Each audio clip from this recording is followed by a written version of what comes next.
My name is Maurice Swaggart, born in Brooklyn, New York, raised in Queens, New York, a graduate of Hampton University and Howard University. Speaking along the lines of black male fatherhood and its importance, I think it's very important. You know, there's a lot that can be said when we talk about the importance of black fathers and the importance of it right now. I had a father. I had a wonderful father. You know, I was conceived in love. My father, I lost my father at the age of about 7.5 years old. You know, my father, it wasn't one of those things where it was like, oh, my father saw this woman, thought she was attractive, things, they hit it off. I was created and he was out and bounced out. It wasn't anything like that. You know, my father had a lot of health conditions. My dad suffered from diabetes. He suffered from hypertension, and he also had sarcoidosis.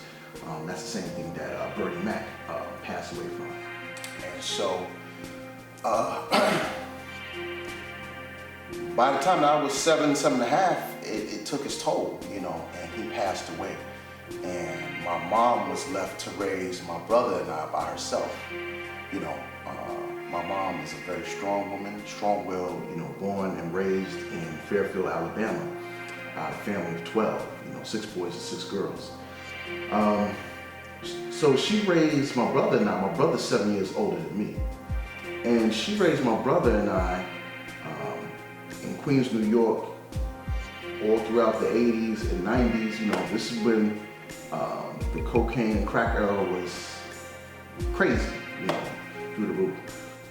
I'm 38 now, and I'm just thinking about all the different areas of adulthood and how not having a father in my life, how that impacted my growth and development. You know, many people that know me, they're probably like, look, you're a good, strong black man, and you know, and I appreciate it. I definitely do. You know, I try my best. But I also am left with the question: what if my father was around all those years? Would I be better? You know, and my father was great. Like, from as far back as I can remember up until when he passed, I never even saw my mother and father have an argument. That's what's so crazy. And I have so many different memories of him being present on family vacations. My dad used to take me to tennis, and I was very good in tennis. I used to play at Roy Wilkins Recreational Center in Queens. I had like 4 or 5 first place trophies. I was really good. When he passed away, I stopped going to tennis. It was like my father, there was so much, he was so proud of seeing how well I performed. It was almost like I was performing for him, you know.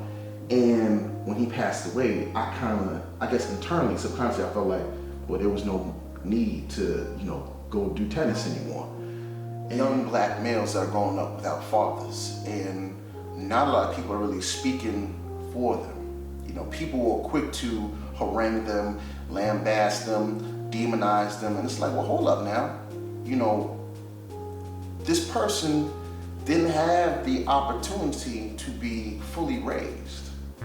You know, there's some missing pieces to the puzzle. I could speak on that, you know. And so, you know, for instance, I think back to how fortunate I was to see a good, healthy, loving marriage. I saw that. It was definitely there. And like I said, I never saw my parents argue. Now, as an adult, 38 years old, I know they had to argue now. But it was like, you know, but they kept that element from me. They restricted that from me. I never saw it, and that was good. But at the same time, now there's a double-edged sword with that, is as my mom raised me, I'm being raised under the auspices of my mom. Periodically, my uncles would come by, chill with us, check on us, make sure everything was okay. But my mom primarily raised my brother and I by herself.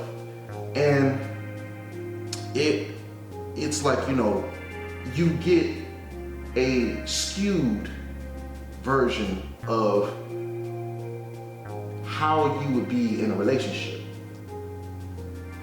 When you have a father, it's easy, like I always think about like the movie Boys in the Hood. That scene where Trey was getting a haircut by his dad, Lawrence Fishburne. And they're just talking about everything, or just the different walks that they were taking and talking. To have that conversation, like, I didn't have that. I wasn't privy to that. I didn't have access to that. Access was denied because of death. To have somebody that has a vested interest in your growth and development because they brought you into this world, that means a lot. It's tremendous, And so you look at it like, what type of wisdom could he impart? I think about like the different relationships that, I had, I'm pretty sure many women that probably even looking at this, that they like, no, Samoy was a good guy, good guy. But probably there was a lot of unanswered questions. Whereas I was cold at some points, cold at some points in time.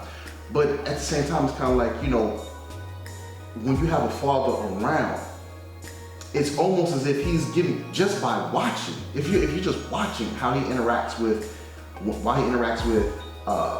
your mother, his wife. And if it's a loving relationship, you're going to see how he demonstrates and illustrates, his love for your mom, how he demonstrates the love for his wife. So many different things. It's like it's almost like you're watching a movie right in front of you. You have full access to that. I never had that. I can only imagine when it comes time where we have disagreements, we have arguments. I never saw how my father would resolve conflict. I never knew his method of anger management. I'm pretty sure they argued, certainly. But how was he in the argument? I could ask him if he was alive, when I was coming to puberty, into my teens, into my college years. I could ask him questions like, Dad, this is going on in this relationship about this woman that I really care about, how do you think I should handle this? And he could dig into his pocket of wisdom that he accumulated over the years, like, look, okay, this is what she said to you. What she's really saying is this. Try and approach it this way. If this don't work, try this.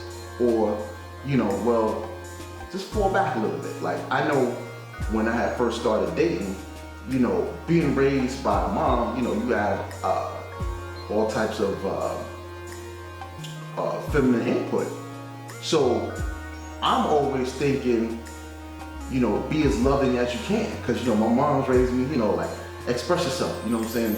If you like her, tell her you like her. If you love her, tell her you love her, X, Y, and Z. So, I be pouring out my heart. And then it's kind of like, girls pull away like, pump your brakes a little bit. Like, that's not Lukey, baby.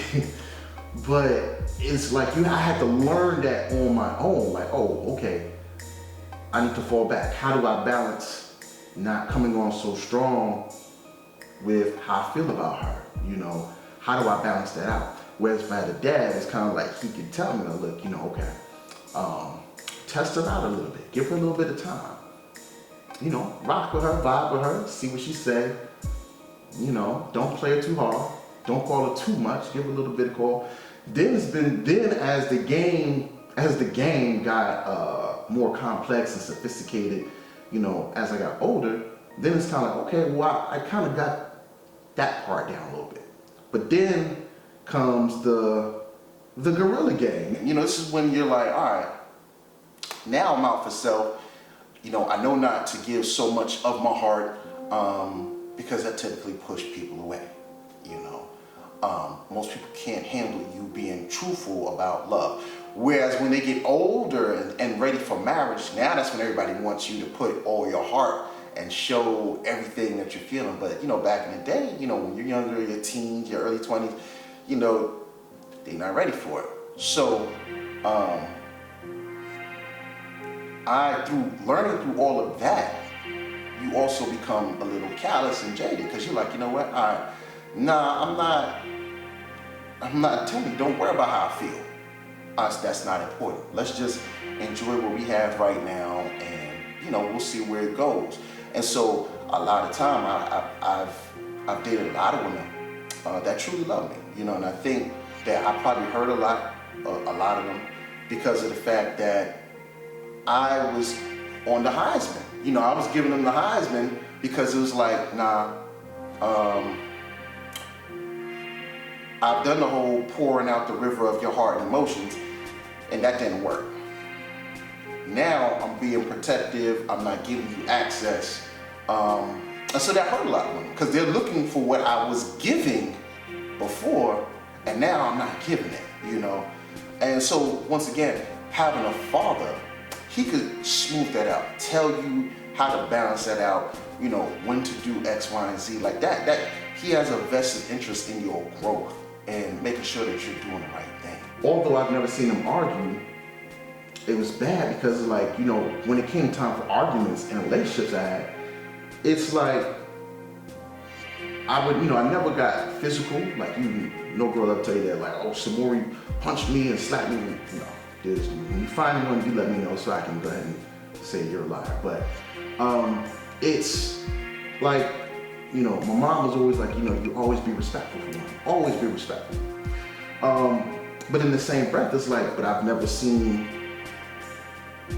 how you and Dad, how did you guys handle disagreements and conflicts? How was that resolved? Never had that, never saw it. So you have to learn while planning. You know, you make the road while walking, you know. And so it's you know, it's a lot of things, you know, whether you're like, you know, I'm not even having a conversation with you right now, I'm out, you know, just walk, just straight abandon the conversation. Abandon the relationship, like I don't want to deal with it. Or, you know, you can get just loud, you know, shout a person all the way down. But when you have a father there, like, look, okay, give her a little bit of time, give her a little bit of space. Come back in a few hours. Talk to her tomorrow. You know what? You don't have to win every argument. Take the L on this argument. You know what? This argument, why don't y'all both give up a little something? Compromise a little bit. You know? So all of that wisdom, you know, you learn that the hard way. The other thing I say would be like,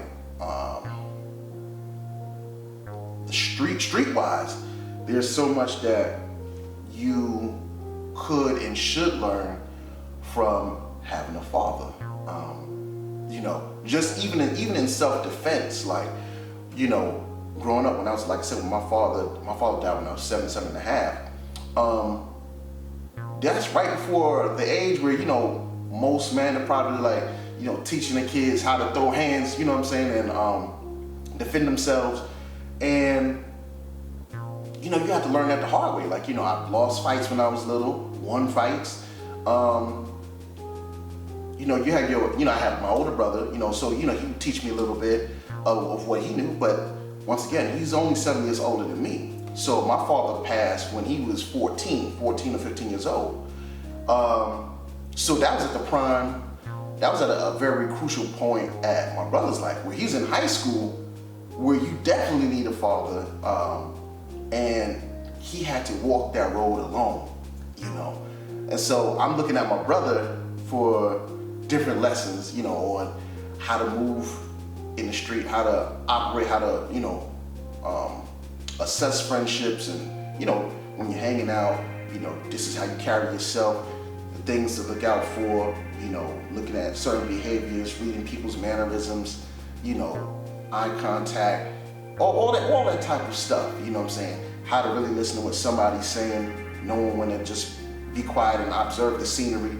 I give my brother a lot of that because he went through a lot not having a father in high school, in college.